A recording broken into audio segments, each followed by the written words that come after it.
Sans plus tarder, je vais vous présenter quelqu'un qui s'appelle M. Harvey Mead. Mon Dieu, que j'ai soufflé, je commence à être vieux, hein? Bonsoir, Harvey. Bonsoir. Harvey, c'est le président de l'Union québécoise pour la conservation de la nature. Et Harvey, est-ce que vous êtes québécois pure laine, comme on dit chez nous? Pas pure laine. Je ferme Il y le a un bois. petit peu de coton? Ah oui, ah oui. Je suis d'origine américaine. D'origine américaine. De la Californie. Et vous êtes installé à Québec, dans la ville de Québec, depuis combien de temps? Depuis l'année 60, 1960, donc 30 ans. Là. Bon, depuis 30 ans, vous êtes à Québec. Oui. Ou au Québec? À Québec. À Québec. Et vous vous occupez d'environnement. C'est ça. Là, on va s'attaquer un petit peu au fleuve Saint-Laurent, le très beau fleuve qui passe ici, entre autres, entre Québec et Lévis. Est-ce que c'est vrai que notre fleuve Saint-Laurent est très pollué ou assez pollué? Je pense qu'il faut dire que c'est très pollué. C'est très pollué. Oui. Ça dépend des endroits, mais c'est très pollué de la frontière jusqu'au dans le golfe. Ah bon, à ce point-là. Et si on parle de pollution extrême, à quel endroit surtout le Saint-Laurent est pollué? Oh, c'est la ville de Montréal, la région de l'archipel de Montréal. Ah oui? Les trois quarts des usines, Oui. c'est là où on reçoit les apports des Grands Lacs. Alors, c'est la région de Montréal qui est le pire. Votre association, votre union, pardon, elle existe depuis combien de temps? Depuis 8 ans. Depuis 8 ans. Vous êtes combien en tout dans cette union-là qui travaillait fort et dur pour l'environnement? Là, on regroupe à l'UQCN 80 groupes, 5 à 6 000 membres individuels. On a un projet Stratégie Saint-Laurent qu'on vient de lancer qui regroupe des organismes qui ne sont pas membres de l'UQCN mais collaborent avec nous. C'est un projet pour la dépollution du Saint-Laurent en général ou bien certaines parties du Saint-Laurent?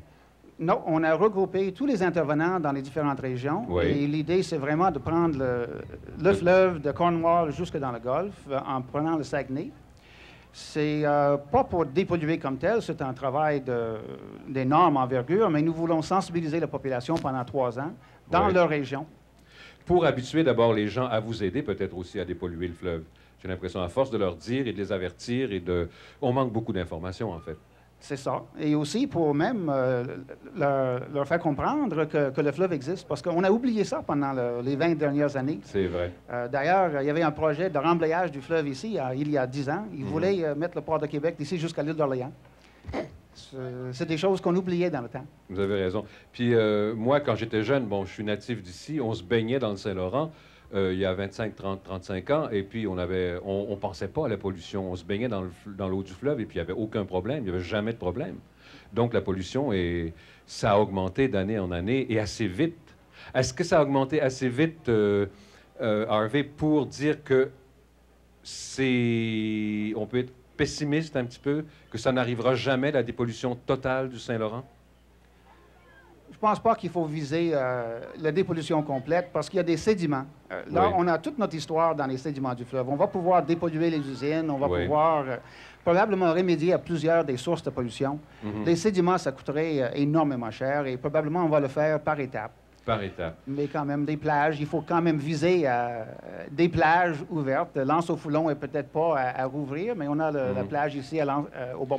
Bon, moi, je vous demande la question, est-ce qu'à l'Anse-au-Foulon, c'est fermé complètement? Mais il y a une marina dessus. Moi, ça fait longtemps que je ne suis pas venu, vous voyez. Voilà. Il y a une marina dessus. Ah, bon. Donc, les marinas, ça pollue un petit peu aussi, il faut dire, les bateaux, non?